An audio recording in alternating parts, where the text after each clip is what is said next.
Hello students, welcome back in BBBN online class. हम आज लिंग का दोहरान करेंगे। आपने पहले भी पढ़ा है लिंग, जेंडर जिसे इंग्लिश में कहते हैं। हिंदी में लिंग दो प्रकार के होते हैं, स्त्रीलिंग और पुल्लिंग।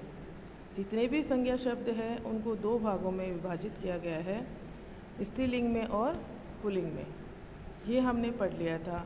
आज हम कुछ नियम देखेंगे कि किस तरह से लिंग परिवर्तित होता है, कौन से शब्दांश लग के लिंग के परिवर्तन होता है, वो कुछ नियम हम देखेंगे।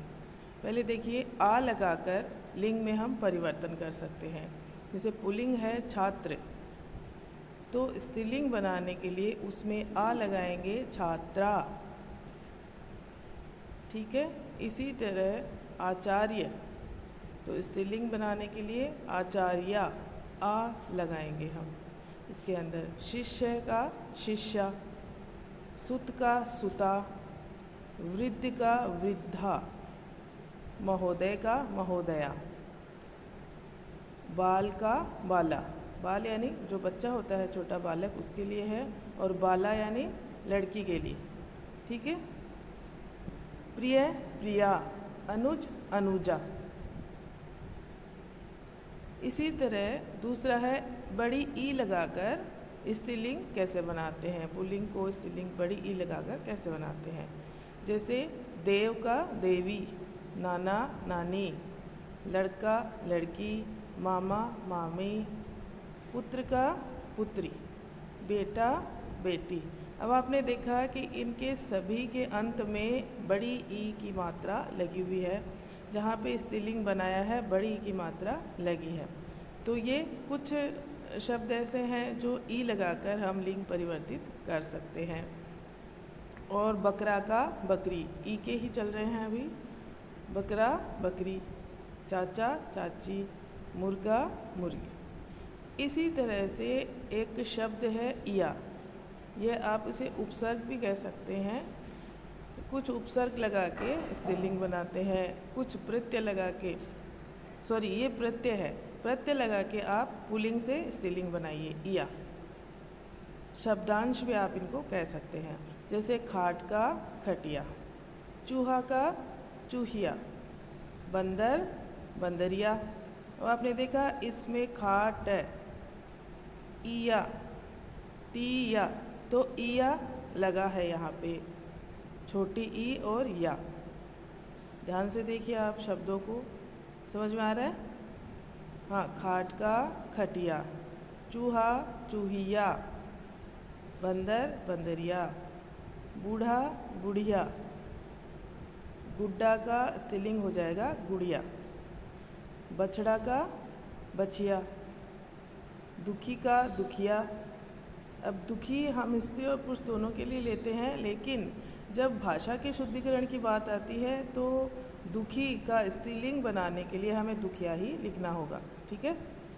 चिड़ा चिड़िया, डिब्बा डिबिया।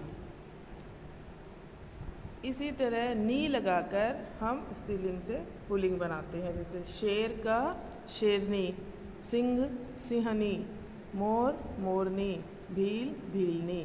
ये सारे आपने स्त्रीलिंग और पुल्लिंग पढ़े हैं, लेकिन आपने ये नहीं देखा कि इनमें मूल शब्द कौन सा है और प्रत्यय कौन सा लगा हुआ है। तो मोर में नी प्रत्यय लगने से क्या बन गया, मोरनी।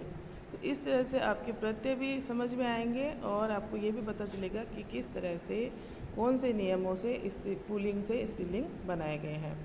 भील का भीलनी, ऊँट का ऊँटनी, सरदार का सरदारनी। आइन लगाकर, आइन भी एक प्रत्यय है जो लगाकर आप शब्द परिवर्तित करते हैं स्त्रीलिंग से पुल्लिंग, पुल्लिंग से स्त्रीलिंग, इस तरह से। पंडित का पंडिताइन, पंडित क्या है, पुल्लिंग है, पंडिताइन स्त्रीलिंग। इनका विशेष ध्यान रखिए किस तरह मात्रा लगी हुई है। छोटी ई की ही मात्रा आएगी पंडिताइन। ठाकुर ठकुराइन, लाला लालाइन। ठीक है। अब देखिए, मति लगाकर कुछ लिंग परिवर्तित किए गए हैं। बुद्धिमान बुद्धिमती, श्रीमान श्रीमती, गुणवान, गुणवती, भाई का बहन। कुछ और शब्द ऐसे हैं जो वैसे ही परिवर्तित होते हैं, जैसे भाई का बहन, इसमें कुछ भी जोड़ा गया नहीं है, हमें वैसे ही याद करने होते हैं। कवि का कवयित्री, माता का पिता, विद्वान का विदुषी। विद्वान का स्त्रीलिंग क्या होता है? विदुषी। विशेष ध्यान रखिए, बहुत बार गलतियां करते हैं बच्चे कि विद्वान तो पुल्लिंग शब्द है और विदुषी क्या है? स्त्रीलिंग शब्द है। इसी तरह कवि पुल्लिंग शब्द है और कवयित्री स्त्रीलिंग शब्द है। स्त्री का पुरुष, युवक का युवती। तो ये कुछ स्त्रीलिंग और पुल्लिंग शब्द हैं जो कुछ नियमों के और कुछ प्रत्ययों को लगाकर हम बनाते हैं। इन्हें आपको याद करना है, आपकी बुक में दिए हुए हैं, आप याद कीजिए और इनकी सहायता, इनको अच्छे से लर्न करना है आपको, और इनकी सहायता से कुछ वर्कशीट आपको मैं भेजूँगी जो आपको करनी है। Okay, thank you.